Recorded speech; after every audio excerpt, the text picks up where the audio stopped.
मेरे प्यारे बच्चों, आशा करते हैं कि आप लोग बहुत ही अच्छे होंगे। पिछले कुछ वीडियोज के तरह जिस तरह से आप लोगों के बीच हमने पहला कुछ वीडियोज बनाया था, जिसमें इंटर की 12th की 12वीं क्लास की मैं साइंस कॉमर्स और आर्ट्स के लिए हिंदी की वीडियोज बनाकर मैं डाल रहा था बच्चों। इस क्लास में हम संस्कृत का पहला पाठ पढ़ेंगे, जिस पाठ का नाम है मंगलम। क्या पढ़ेंगे बच्चों? संस्कृत का पहला पाठ, जिस पाठ का नाम क्या है बच्चों? मंगलम। मंगलम पाठ पढ़ेंगे। और आपसे कोई अगर पूछे कि बताइए भाई मंगलम का अर्थ क्या होता है, मंगलम का मतलब क्या होता है, तो वैसे तो होता है मंगलम का मतलब कल्याण, कल्याणकारी या शुभ होता है। मंगलम का मतलब कल्याण या शुभ होता है। नहीं कहते कि आपकी यात्रा मंगलमय हो, यानी कि आपकी यात्रा कल्याणमय हो, शुभ हो। ठीक है, तो मंगलम का अर्थ बच्चों क्या होता है? कल्याण होता है या शुभ होता है।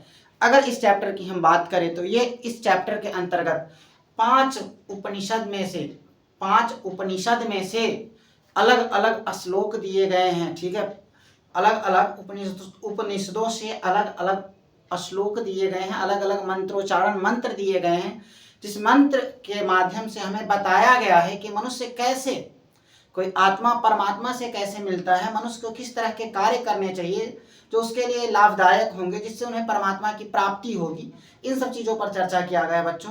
तो हम जो चैप्टर स्टार्ट करने वाले हैं ना, स्टार्टिंग से पहले आप अपने बुक में देखिएगा, बुक में सबसे ऊपर 3 लाइन में ये जो भाग दिया हुआ है, 3 लाइन का जो ये ऊपर वाला भाग जो दिया हुआ, पहले हम इस भाग पर चर्चा करते हैं। सबसे पहला कह रहा है कि उपनिषद। देखिए बच्चों, संस्कृत का ये पहला पाठ है। प्रथम म में अनुस्वार लगा, यानी कि वो पुलिंग बन गया। प्रथम म यानी अंत में अनुस्वार लगा तो क्या बन गया बच्चों? पुलिंग बन गया। मंगलम में हलंत लगा, म में हलंत लगा। हलंत किसी चीज में लगे तो वो नपुंसक लिंग बन जाता है। अनुस्वार लगने पर पुलिंग बनता है, हलंत लगने पर नपुंसक लिंग बन जाता है। तो मंगलम में हलंत लग गया तो ये क्या बन गया? नपुंसक लिंग बन गया मेरे भाई। अब हम बात करते हैं, आगे बढ़ते हैं इस चैप्टर की ओर और देखते हैं कि इनमें किन किन चीजों की चर्चा की गई है। सबसे पहले कह रहा उपनिषद। मेरे भाई, उपनिषद की अगर बच्चों बात करें तो उपनिषद कहते किसको? उपनिषद में किस चीज की जानकारियां हमें मिलती है? तो मैं आपको बता दूं कि उपनिषद हम जो पढ़ते हैं, उपनिषद में आत्मा, परमात्मा, भगवान, ईश्वर और कैसे ईश्वर की प्राप्ति होगी, इसकी जानकारी दी जाती है।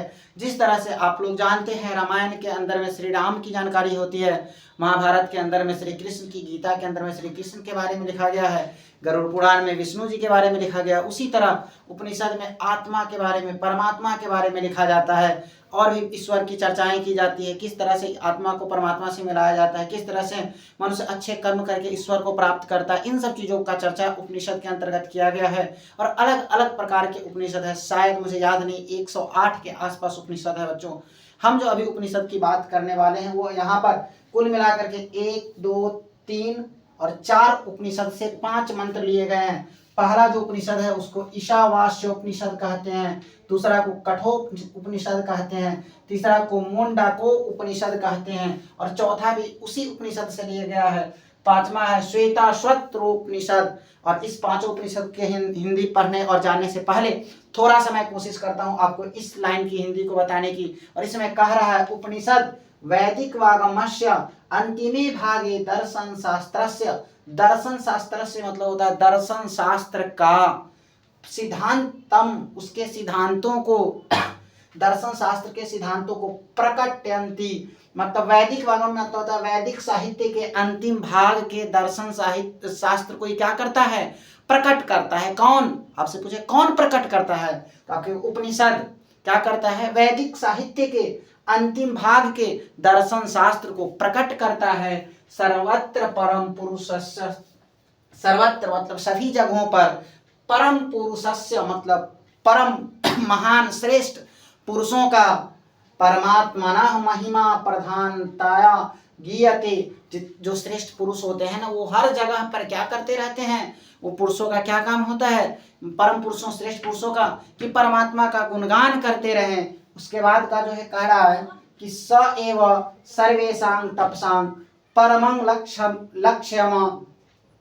सभी व्यक्तियों का एक लक्ष्य होता है कि हम परमात्मा की प्राप्ति करें, परमात्मा को प्राप्त करें। अश्विना पाठे परमात्परा उपनिषदां पद्यात्मकाः पंचमंत्रा संकलिता सन्ति। इस पाठ के अंतर्गत इस पाठ में हम लोग 5 मंत्र के बारे में जानेंगे कि कैसे ईश्वर की प्राप्ति, परमात्मा की प्राप्ति होगी। और ये जो मंत्र 5 मंत्र संकलित लिए गए हैं कहाँ से? उपनिषद से लिए गए हैं। पहला उपनिषद पर अब आते हैं बच्चों। आशा करते हैं कि यहाँ इस लाइन को आप समझ चुके होंगे।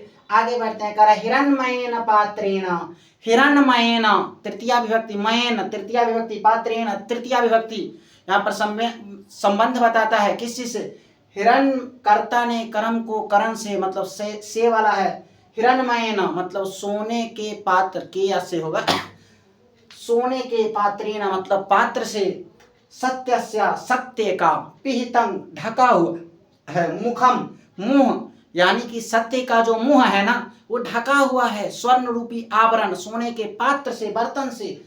तत्त्वं पुषन्न पावृणु, हे सूर्य, पुषन्न का अर्थ होता है सूर्य, आवृणु का तो हटा दीजिए। सूर्य को कह रहा है कि हटा दीजिए। क्यों हटा दें?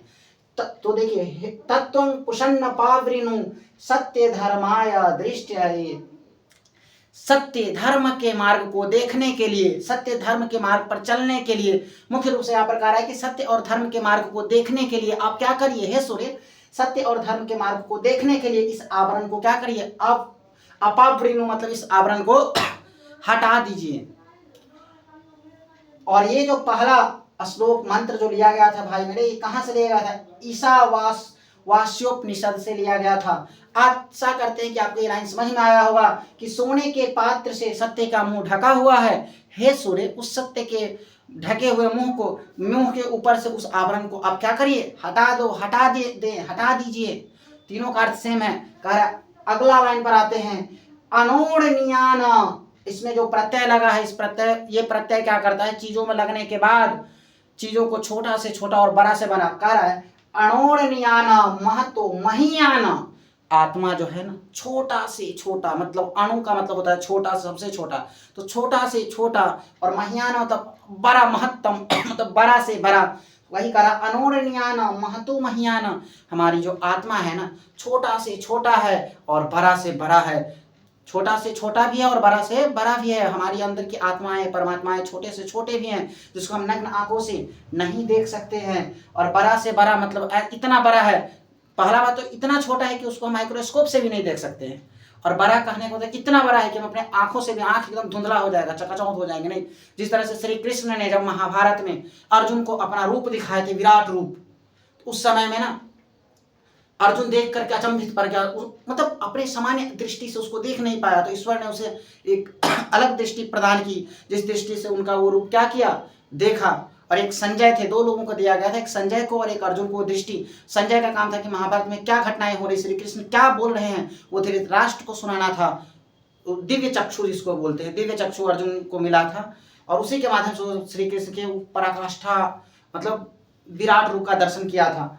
कह रहा है, तो वही कह रहा है कि छोटे से छोटे और बड़े से बड़े होते हैं। कह रहा आत्मास्य जंतो नहीं तो गुहायाम, आत्मा जो होता है ना जंतु यानी कि प्राणियों की जो आत्माएं होती है, वो प्राणियों के हृदय रूपी गुफा में क्या करता है? निवास करता है। यानी कि आत्मा जो होते हैं वो प्राणियों के, हम ये नहीं कह सकते हैं कि मनुष्यों के हृदय रूपी गुफा में निवास करता है, क्योंकि जानवर भी तो है जिसके पास हृदय होगा, उसके हृदय में भी तो निवास करता है, इसलिए हम मनुष्य कहना गलत होगा। यहाँ पर हम कहेंगे प्राणी, प्राणी में पुरुष स्त्री सारी की सारी चीजें आगे, पेड़ पौधे भी आ जाते हैं मेरे भाई, प्राणी में पेड़ पौधे भी, हाँ पेड़ पौधे भी आते हैं। तो प्राणियों कहने का मतलब ये हुआ कि जितने भी संसार में जीव जंतु हैं, प्राणी हैं, उन सभी के अंदर जो है ना हृदय रूपी गुफा में आत्मा निवास करता है, आत्मा का वास होता है।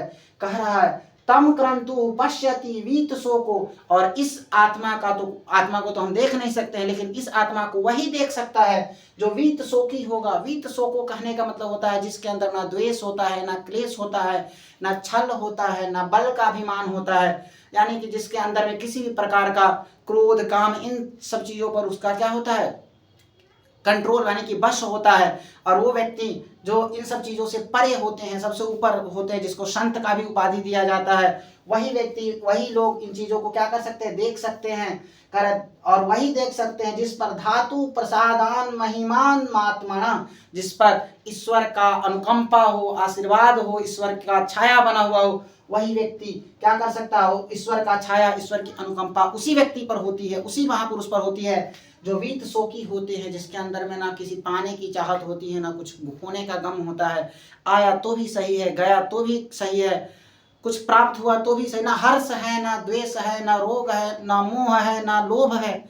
जिन व्यक्ति के अंदर में ये सारी चीजें नहीं है, वही ईश्वर को प्राप्त करता है, वही व्यक्ति इस अपनी आत्मा को पहचानता है और आत्माओं को जानता है, आत्माओं को देख सकता है। अगला, और हाँ, ये जो उपनिषद है मेरे भाई, ये कठोप उपनिषद से लिया गया है। अगले उपनिषद की ओर चलते हैं। अगला कह रहा है सत्यमेव जयते, सत्य की हमेशा सदैव जीत होती है, ना निर्तन, झूठ का नहीं, जीत हमेशा सत्य का होता है, झूठ का जीत नहीं होता है।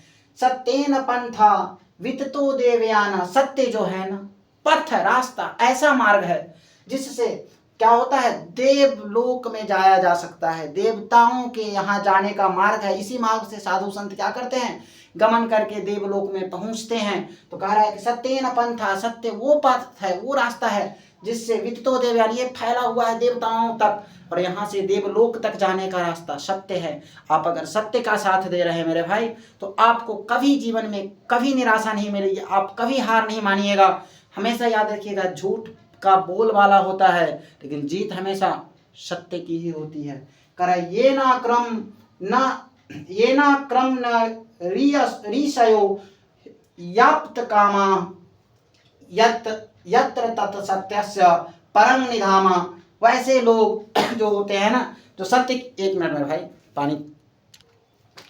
हाँ, तो मेरे भाई हम इस लाइन की बात कर रहे थे, सत्यमेव जयते ना निर्तंग, यानी कहने का ये मतलब हुआ कि सत्य की जीत होती है, विजय होती है, असत्य की नहीं। सत्येन पंथा विततो देवयाना, सत्य का जो पथ है वो देवताओं तक पहुंचने का एक ऐसा पथ है जिससे ऋषि मुनि लोग क्या करते हैं, देवताओं तक पहुंचते हैं। तो हमेशा हमें सत्य के मार्ग पर ही चलना चाहिए। अगला लाइन करा, ये ना क्रम न त्रियसौ हाप्य कामा, याप्त कामा, याप्त कामा का मतलब होता है कि ऋषि मुनि लोग इसी यत्र तत्र सत्यस्य परम निधामा, इसी रास्ते पर होते हुए क्या करते हैं, निधानम, यानी कि देवताओं के उस लोक में, उस जगह पर पहुंचते हैं जहां ईश्वर निवास करते हैं, ईश्वर का वास होता है। क्लियर है बच्चों? आशा करते हैं कि आपको यहाँ तक चीजें समझ में आई होगी कि सत्य की हमेशा जीत होती है, झूठ की नहीं। और सत्य का मार्ग एक ऐसा मार्ग है जिससे सीधा हम कहाँ पहुंच सकते हैं, ईश्वर के पास पहुंच सकते हैं। और इसी मुनि इसी मार्ग से होकर परम ब्रह्म परमेश्वर को प्राप्त करते हैं, परम ब्रह्म की प्राप्ति होती है, परमात्मा को प्राप्त करते हैं। आशा करते हैं बच्चों की यहाँ तक आपको चीजें समझ में आई होगी। और इस हम उपनिषद की अगर बात करें तो ये उपनिषद भी मुंडकोपनिषद से ही लिया गया है। सॉरी, वो कठोपनिषद था, ये मुंडकोपनिषद से लिया गया है। अगले उपनिषद पर आते हैं। अगला जो मंत्र है वो कह रहा है यथा नद्यं स्यन्दमानाः समुद्रे, जिस तरह से नदियां, समुद्र की बात हो रही, अस्तं गच्छन्ति नाम रूपे विहाय, जिस तरह से नदियां ना अपना नाम त्याग कर, छोड़ कर समुद्र में विलीन हो जाती है, खो जाती है। अब जैसे अभी नदी बह रही है तो कहेंगे गंगा नदी है, ये यमुना नदी है, ये सरस्वती है, ये कोशी नदी है, लेकिन ये सारी की सारी नदियां अंत में कहाँ जाती है, तो चारों तरफ से घूमते घामते अपने मंजिल तक पहुंचती है। और मंजिल इनका क्या होता है, समुद्र होता है। और जब समुद्र में पहुंचती है तो इनका कोई नाम नहीं होता है, समुद्र में गिनती होती है। वहाँ हम नहीं कह सकते हैं कि ये गंगा नदी है, ये यमुना नदी है, ये सरस्वती नदी है, ये कोशी नदी है, ये ब्रह्मपुत्र है, नहीं कह सकते हैं। तो जिस तरह से नदियाँ क्या करते हैं, अपना नाम त्याग करके समुद्र को में चली जाती है, उसी तरह विद्वान लोग तथा विद्वान नाम रूपाद विमुक्ता, विद्वान लोग उसी तरह से अपने नाम से विमुक्त हो जाते हैं, नाम को त्याग देते हैं। अब परमात्मा पुरुष मुपैति दिव्यं, और परमात्मा को प्राप्त कर लेते हैं, अपना नाम त्याग करके क्या करते हैं, परमात्मा की प्राप्ति कर लेते हैं। और इस उपनिषद की बात करें मेरे भाई, तो ये उपनिषद भी मुंडकोपनिषद से ही लिया गया है। ये उपनिषद भी कहाँ से लिया गया है, मुंडकोपनिषद से ही लिया गया है। आशा, हाँ, तो मेरे भाई अगला जो पॉइंट है, कह रहे हैं वेदाहमेतं पुरुषं महात्मं आदित्य वर्ण तमसः परस्तात तमेव विद विदित्वाति मृत्युमेति नान्यः पंथा विधये अयनाय। ठीक है, यानी कि कोई महान पुरुष जो होते हैं, जो परमात्मा की ज्ञान रखते हैं, वो कहते हैं कि मैं उस महान से महान पुरुष की, महान से महान परमात्मा को जानता हूँ। वो वैसे परमात्मा है जो आदित्य वर्ण मतलब होता है जो सूर्य की भांति स्वयं प्रकाशमय होते हैं, प्रकाशवान होते हैं, उन्हें प्रकाश की आवश्यकता नहीं पड़ती, और वो इस पृथ्वी पर जो हम जन्म लेते हैं और मृत्यु होती है ना, वो इस जन्म और मृत्यु के बंधन से भी क्या होते हैं, बिल्कुल मुक्त होते हैं। वो इस जन्म और मृत्यु के बंधन में नहीं बंधे रहते हैं, और उसी परमात्मा के मार्ग पर चल करके हमें ईश्वर की प्राप्ति हो सकती है। तो यहाँ तक आशा करते हैं मेरे भाई की सारी चीज़ें आपको पूर्ण रूप से समझ में आई होगी। एक बार अगर आप चाहें तो मैं शॉर्टकट में इसको क्लियरली रिवीजन करा देता हूँ। कह रहा है हिरण्मयेन पात्रेण सत्य सापि तम मुखम, सोने के पात्र सोने का पात्र से, पात्रेण मतलब होता है पात्र से, सोने के पात्र से सत्य का मुख क्या है, पिहितम मतलब होता है ढका हुआ है। तत्वं पुसन्न पावरिनु, हे सूर्य, पावरिनु तो हटा दो, सत्यस्य धर्माय दृष्टते, सत्य और धर्म को देखने के लिए, सत्य और धर्म के मार्ग पर चलने के लिए उस पात्र को क्या करिए, हटा दीजिए। अनोरणीयान महतो महियान, छोटा से छोटा आत्मा ना, छोटा से छोटा, और महियान मतलब बड़ा से बड़ा है। आत्मस्य जंतो निहितो गुहायाम, आत्मा जो है ना वो प्राणी के, जंतु के हृदय रूपी गुफा में निवास करता है। तमः क्रंतु पश्यति वीत शोको, और उसको वही व्यक्ति देख सकता है जो वीत शोकी होगा। वीत शोकी मतलब जिसके अंदर में छल कपट लोभ मोह क्रोध ये सब चीज़ें नहीं होगी, ईर्ष्या की भावना नहीं होगी, जिसके मन में ना कुछ आने का खुशी होगा ना जाने का गम होगा। जो सामान्य व्यक्ति नहीं हो सकते हैं, ये हम आप नहीं हो सकते हैं। इसको देखने के लिए किसी विशेष व्यक्ति है, कोई विशेष ही व्यक्ति है जो इसको देख सकता है, जिस पर उस ईश्वर की असीम अनुकंपा हो, कह रहा है वही देख सकता है। धातु प्रसादान महिमान मात्मनः, जिस पर ईश्वर की क्या होती है, अनुकंपा हो, आशीर्वाद हो, वही व्यक्ति इसको क्या कर सकता है, देख सकता है। जैसे हम डॉक्टर के यहाँ अगर जाते हैं और कहेंगे कि हाथ चेक करने की, तो डॉक्टर एक बार मेरा नस चेक करके बता देंगे कि कौन सा तकलीफ, कौन सी दिक्कत, कौन सी बीमारी है। लेकिन अगर किसी साधारण व्यक्ति को कहे भाई देखो ना क्या कुछ लग रहा है, कुछ नहीं बता पाएगा, कहे भाई नस से मैं क्या बताऊं तुमको। ठीक है, तो वो चीजें होती है क्योंकि उसको एक विशेष ज्ञान प्राप्त होता है। अगला करे सत्यमेव जयते नानृतं सत्येन पंथा विदितो देवयाना, सत्य की जीत होती है झूठ की नहीं। सत्य का जो पथ होता है वो ईश्वर रूपी, ईश्वर के पास पहुंचाने वाला मार्ग होता है। वो ऐसा पथ होता है जिस सत्य के पथ पर हम चल करके ईश्वर को प्राप्त कर सकते हैं। और हम ही नहीं, कह रहा है ये ना क्रमण ऋषयो ह्याप्त कामा यत्र तत् सत्यस्य परम निधामं, यानी जितने भी ऋषि मुनि लोग हैं ना वो इसी सत्य के मार्ग पर चलकर परमात्मा को प्राप्त करते हैं। अगला कहा यदा नद्यं यथा नद्यं छन्दमानाः समुद्रे अस्तं गच्छन्ति नाम रूपे विहाय, तथा विद्वान नाम रूपाद विमुक्ता परात् परं पुरुष मुपैति दिव्यम। जिस तरह से नदियां क्या करती है, अपना नाम छोड़ करके, नाम त्याग करके समुद्र में विलीन हो जाती है, उसी तरह विद्वान व्यक्ति क्या करते हैं, अपना नाम त्याग करके परमात्मा में विलीन हो जाते हैं। ठीक है, खो जाते हैं, मुक्त हो जाते हैं। वेदाहमेतं पुरुषं महात्मना आदित्य वर्णं तमसः परस्तात् तमेव विधि त्वाति मृत्युमेति नान्यः पंथा विद्यये अयनाय। जो विद्वान लोग होते हैं, जो महान लोग होते हैं, किसी महान व्यक्ति, कोई महापुरुष महान व्यक्ति कहते हैं कि मैं उस, विद्वान कहते हैं कि मैं उस परमात्मा को जानता हूँ, मुझे पता है वो परमात्मा ऐसा है। आदित्य वर्ण तमसा मतलब होता है सूर्य रूप की तरह, ऐसा वो व्यक्ति है ना, वो महापुरुष महान से महान आत्मा वैसा है जो क्या है, आदित्य वर्ण का होता है कि सूर्य के प्रकाश की तरह स्वयं प्रकाशमान होता है। यानी उसे सूर्य के प्रकाश की भी आवश्यकता प्रकाशित होने के लिए नहीं, वो स्वयं प्रकाशमान होता है। और वह जन्म और मृत्यु के इस पृथ्वी पर ना, जन्म और मृत्यु में जो हम लोग उलझे रहते हैं ना, वो इस जन्म और मृत्यु के उलझन से भी क्या होता है, बिल्कुल मुक्त होता है। मेरे भाई आशा करते हैं कि यहाँ तक चीज़ें आपको पूरी की पूरी समझ में आई होगी। अगर समझ में आई होगी तो हम आशा ये भी करते हैं कि आप लाइक कमेंट सब्सक्राइब जरूर करिएगा बच्चों, और मिलते हैं अगले वीडियोज़ में अगले चैप्टर्स के साथ। ठीक है, धन्यवाद बच्चों आपका।